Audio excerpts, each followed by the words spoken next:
ভগবান যে নামে সংশয় আচ্ছন্ন, ব্যাকুল, বিহবল, দুঃখে কাতর সংসারী জীবকে কৃপায় আচ্ছন্ন করে চিত্ত থেকে সংশয় দূর করেন, সংশয় রূপ মূলকে ছেদন করেন, শোধন করেন, তিনিই হলেন মধুসূদন। অর্থাৎ সংসার চক্রকে মানুষ অনাদিকাল থেকে যে মধু চক্র ভাবছে, আত্মীয় স্বজন, পরিবার পরিজন, তাদের সুমিষ্ট ব্যবহারের মাঝে যে মধু ভাব রয়েছে, এই ভাব একসময় আমরা বুঝতে পারি এগুলো নিত্য নয়। ভগবান যে নামে এই অনিত্য সংসার উপলব্ধি করান এই হৃদয়ে মাঝে, আত্মীয় স্বজনের সম্পর্ক অনিত্য এই ভাবটা উপলব্ধি করিয়ে দেন, কৃপায় আবিষ্ট হয়ে চিত্ত থেকে এই মমতা, এই মধু ভাব শোধন করে দেন, তিনিই হলেন মধুসূদন। এই বৈশাখ মাসকে বলা হয় মধুসূদন। আমরা এর মহিমা জানব। জ্যৈষ্ঠ মাসকে বলা হয় ত্রিবিক্রম। আষাঢ় মাসকে বলা হয় বামন মাস। শ্রাবণ মাস যাকে বলা হয় শ্রীধর মাস, যে মাসে আমার জন্ম, আর কদিন পরে ৮ শ্রাবণ আমার জন্মদিন। শ্রাবণকে বলা হয় শ্রীধর, ভগবানের একটি নাম হচ্ছে শ্রীধর। ভাদ্র যে মাসকে বলা হয় ঋষিকেশ। আশ্বিন মাসকে বলা হয় পদ্মনাভ। ভগবান পদ্মনাভ, এই নামটির মহিমা একটু না বললেই নয়। শয়নে পদ্মনাভায় নমঃ। শয়নের আগে একটু করণীয় আছে আমাদের। আপনি গিয়েই বিছানায় ঘুমিয়ে যাবেন। বর্তমান যে প্রজন্ম, আমাদের যে জেনারেশন, আমাদের ঘুম আসে মোবাইল টিপতে টিপতে, ফেসবুক ব্যবহার করতে করতে কখন জানি ঘুমিয়ে পড়ি। এরকমও দৃষ্টান্ত আছে। কি দৃষ্টান্ত? অনলাইনে দেখাচ্ছে সবুজ বাতি, কিন্তু কল রিসিভ হচ্ছে না, সম্পর্ক নষ্ট হয়ে গেছে। কি ব্যাপার, তুমি কল ধরনি কেন? কার সঙ্গে তুমি চ্যাট করলে? আমার কল ধরনি, কিন্তু মূলত ঘুমিয়ে গেছে, বুকের ওপর মোবাইল, ঘুমিয়ে গেছে। কিন্তু এইভাবে শয়নের কথা শাস্ত্র বলেনি। দুটো আসনে শয়নের বিধান দিয়েছেন ভাগবত। একটি হলো বালাসন, আর একটি হলো শবাসন। এটা ভাগবত আছে, ভাগবত পড়লে জানবেন। এগুলোকে বলা হয় আসন এবং প্রাণায়াম। আপনি ডাক্তার দেখাতে যখন ভারতে যাবেন, আপনাকে ঔষধ যতটা না দেবে, তার থেকে আপনাকে প্রাণায়াম দেবে, যাকে এক্সারসাইজ আমরা বলি। প্রাণায়ামের মাধ্যমে শরীরকে সুস্থ রেখেছেন আগেরকার আর্য ঋষিগণ, মুনিগণ। এজন্য তাদের শরীরে কোনো ব্যাধি ছিল না। এটাকে বলে যোগ, আসন, যোগা। এই যে যোগ শাস্ত্র, এটি ভারতের আর্য ঋষিদের অগাধ জ্ঞানের প্রসূত ফসল। আজ সারা বিশ্ব মানুষ যোগকে অবলম্বন করছে। যোগ শব্দের অর্থ কি? ভগবানের সঙ্গে সংযোগ। আজকাল ডাক্তাররা বলে যে আপনি মেডিটেশন করুন, এটিও এক প্রকার যোগ। এগুলো ছাড়া মন নিয়ন্ত্রণ সম্ভব নয়, ব্রহ্মচর্য সম্ভব নয়, কস্মিন কালেও সম্ভব নয়। আসন প্রাণায়ামের মাধ্যমে শরীরকে সুস্থ রাখা যায়, শরীরে কোনো ব্যাধি হবে না। আর্য ঋষিগণ এই সিদ্ধান্ত দিলেন। আসনের অনেক প্রকার রয়েছে, তন্মধ্যে মহাদেব যে আসনে শয়ন করেন তার নাম হচ্ছে বালাসন। এখন আমি যেহেতু পাঠ করছি, এটি তো আর প্র্যাকটিক্যাল দেখাতে পারছি না। আপনারা ইউটিউব সার্চ করবেন, গিয়ে লিখবেন বালাসন, বের হয়ে আসবে, প্র্যাকটিক্যাল দেখিয়ে দেবে। এখন প্রযুক্তির কল্যাণে আমরা এগুলো ইউটিউব থেকেও দেখে নিতে পারি। বালাসনটা হচ্ছে এমন করে শয়ন, কেমন আর শবাসনটা মানে মরার মতো শুয়ে পড়া, সব মানে মৃত, এইভাবে শুয়ে পড়া। যদি কোনো তরুণ বা যুবক যারা ছেলে, তাদের উদ্দেশ্যে বলছি, আমার বয়সী, শবাসনে যদি কেউ শয়ন করে তার কোনোদিন ড্রিম পলিউশন হবে না। শবাসনে শয়ন করলে কোনোদিন সম্ভব নয়, কসমিক কালেও তার স্বপ্নদোষ হবে না। এটা ভাগবত নিশ্চয়তা দিয়ে বলছেন। যদি কেউ শবাসনে শয়ন করে, মহাদেব দুটো আসনে শয়ন করেন, প্রথমটি হচ্ছে বালাসন, দ্বিতীয়টি হচ্ছে শবাসন। সুনিদ্রা হয় এই দুটো আসনের মাধ্যমে। বালাসন এবং শবাসনে শয়ন করলে কোনোদিন তার শয়ন করার পর দুঃস্বপ্ন হবে না এবং ঘুমটা অত্যন্ত চমৎকার হবে। এই প্রসঙ্গ কেন এলো? পদ্মনাভ ভগবানের এই নামটি বোঝানোর জন্য। দেখুন, এই 12টা মাসে যে ভগবানের 12টি নাম যদি আমি ব্যাখ্যা করতে থাকি তাহলে বৈশাখ মাসের মহিমা জানতে পারবো না। আমরা তো কেবল 2 থেকে 2.5 ঘন্টা সময় পেলাম, একদিনের পাঠে তো আর এত কথা বলা যাবে না। আমি কখনো ভাবিও নি যে আগামী অগ্রহায়ণের আগে আপনাদের সঙ্গে সাক্ষাৎ হবে। এটি স্বয়ং রাধা গোবিন্দের অহৈতুকী কৃপা আর আপনাদের ভালোবাসা। যেহেতু আমার আগামীকাল মির্জাপুরের পাকুল্লা, আমার নিশ্চয়ই যতটুকু ধারণা আছে পাকুল্লা এবং আপনাদের এই গ্রামের সঙ্গে অনেক আত্মীয় স্বজনের একটা যোগাযোগ আছে। কাজে 7 দিনের জন্য আপনারাও আমাদের সঙ্গে প্রস্তুতি নেন। আত্মীয় স্বজন যারা আছে একসঙ্গে স্বজনাদির বাড়িতেও বেড়ানো হয়ে গেল, সাধু সঙ্গটাও হয়ে গেল। আর যাদের আত্মীয় নেই তারা আমাদের সঙ্গেই থাকবেন 7 দিন। কারণ যেহেতু আগামীকাল থেকে 7 দিন পাকুল্লা প্রবচন আছে কালাচাঁদ বিগ্রহ মন্দিরে, আপনারা অবশ্যই আমন্ত্রিত। কমিটি বৃন্দ আমাকে অনুরোধ করেছেন আপনাদেরকে নিমন্ত্রণটা দেওয়ার জন্য।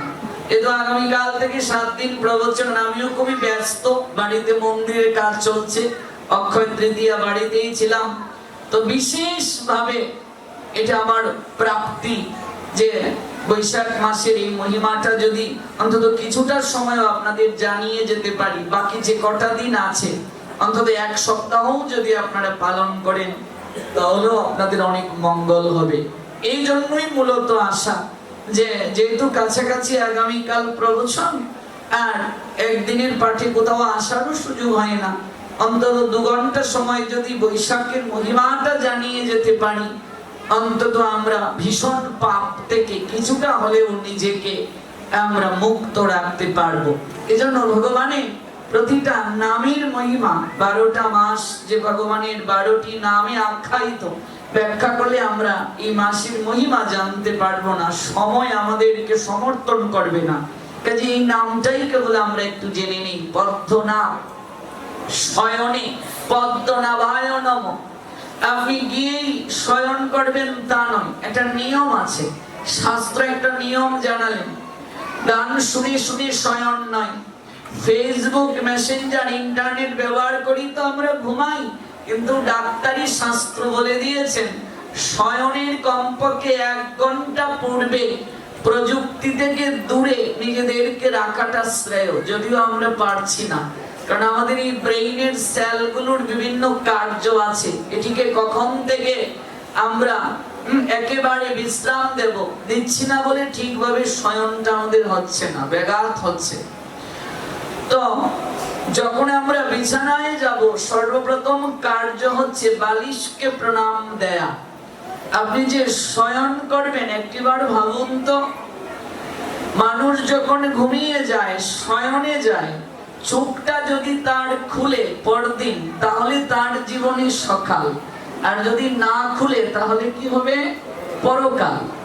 তাহলে এই জগতে এমন কোন লোক আছে যে নিশ্চয়তা দিতে পারবে আমার জীবনে পরকাল হবে না, আমার জীবনে চোখ কোনোদিন বন্ধ হবে না? না, কেউ নিশ্চয়তা দিতে পারবে না। কেন পারবে না? জাতস্য হি ধ্রুব মৃত্যু ধ্রুবম জন্ম মৃতস্য চ। গোবিন্দ জানালেন গীতায় 2য় অধ্যায়ের 27 নং শ্লোকে, কোনোদিন নিশ্চয়তা দেওয়া সম্ভব নয়, কারণ এটি চিরন্তন সত্য। জন্ম যার হয়েছে মরতে তাকে হবে। এই বিশ্ব প্রকৃতির চিরায়ত রীতি অনুসারে পৃথিবী জুড়ে চলছে পালা বদলের খেলা। তাই সে খেলার সোপানবে একদিকে যেমন বেজে উঠে আগমনী সুর, ঠিক তেমনি সময় অন্যদিকে বেজে ওঠে বিদায়ের করুণ সানাই। আগমনী সুরের নৃত্যের মূর্ছনায় অমোঘ ঘন আনন্দের বশবর্তী হয়ে আমাদের চঞ্চল মন ময়ূরের পাখার মতো পেখম তুলে নাচে। নতুনকে বরণ করে নেওয়ার আনন্দে কতই না বিভোর হয়, আবার পুরাতনকে বিদায় দিতে গিয়ে বিষাদ রত্না করে ডুব দেয়। কখনো নতুনকে বরণ করে নেওয়ার আনন্দে বিভোর হয়, আবার কখনো বা পুরাতনকে বিদায় দিতে গিয়ে কষ্ট পায়। এই যে কখনো কষ্ট পাওয়া, আবার কখনো নতুনকে বরণ করে নেওয়ার আনন্দে কিছুটা সময় বিভোর হওয়া, এটি অনাদিকাল থেকেই চলছে। এটি সৃষ্টির বিধান। একজন যাবে আর একজন আসবে। কবি জানালেন, এসেছে নতুন শিশু, ছেড়ে দিতে হবে স্থান। এটি প্রকৃতির বিধান, নতুবা এই সৃষ্টিতে ভারসাম্য আসবে না। জাতস্যহি ধ্রুবম মৃত্যু ধ্রুবম জন্ম মৃতস্য চ। জাতস্যহি ধ্রুবম মৃত্যু ধ্রুবম জন্ম মৃতস্য চ। এটি প্রকৃতির বিধান, কেউ নিশ্চয়তা দিতে পারবে না। এই জন্য মানুষ বাঁচবে কতদিন, কলিযুগে নিশ্চয়তা যেমন দিতে পারে না, আসন থেকে আমি উঠতে পারবো কিনা আমি যেমন নিশ্চয়তা দিতে পারবো না, আপনি বাড়ি ফিরে যেতে পারবেন কিনা আপনিও নিশ্চয়তা দিতে পারবেন না। যেমন এই নেত্রকোণে আমার পাঠ ছিল 7 দিন, পরে আরো 2 দিন বাড়লো। নরসিংহ জিও রাকরায় পাঠ করলাম, সভাপতি মহোদয় প্রসাদও পেলেন, পাঠও শ্রবণ করলেন। কেমন আমার পাঠ শুনলেন, বৈশাখ মাসের মহিমা, প্রসাদও পেলেন। পরদিন আমি সকালবেলা বিদায় নিয়ে চলে এলাম। আমি গাড়িতে থাকতে থাকতে ফেসবুক অন করে দেখলাম তিনি আর নেই। ভাবা যায়, অনুভব করা যায়?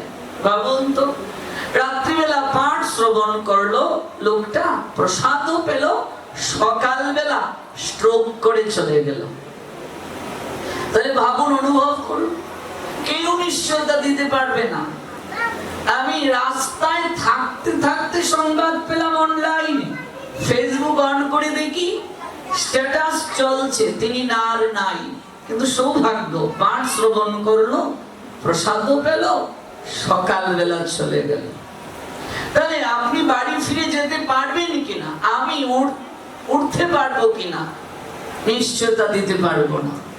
এই জন্য শয়নের সময় বালিশটাকে প্রণাম দিয়ে অন্তত 5 মিনিট আপনি ভগবানের নামটা করে নিন, হরিনাম করে নিন, হরিনাম করে নিন। ভাবুন, একটা মশার ভয়ে যদি মশারি টাঙ্গাতে আমাদের ভুল না হয়, তাহলে যমদূতের ভয়ে একটু হরিনাম করতে কেন ভুল হবে আমাদের?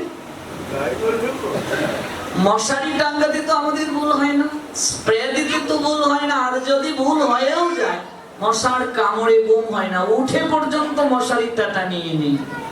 তাহলে একটা মশার ভয়ে মশারির ভেতরে আমরা ঢুকছি, এগুলো কিন্তু অনুভবের বিষয়।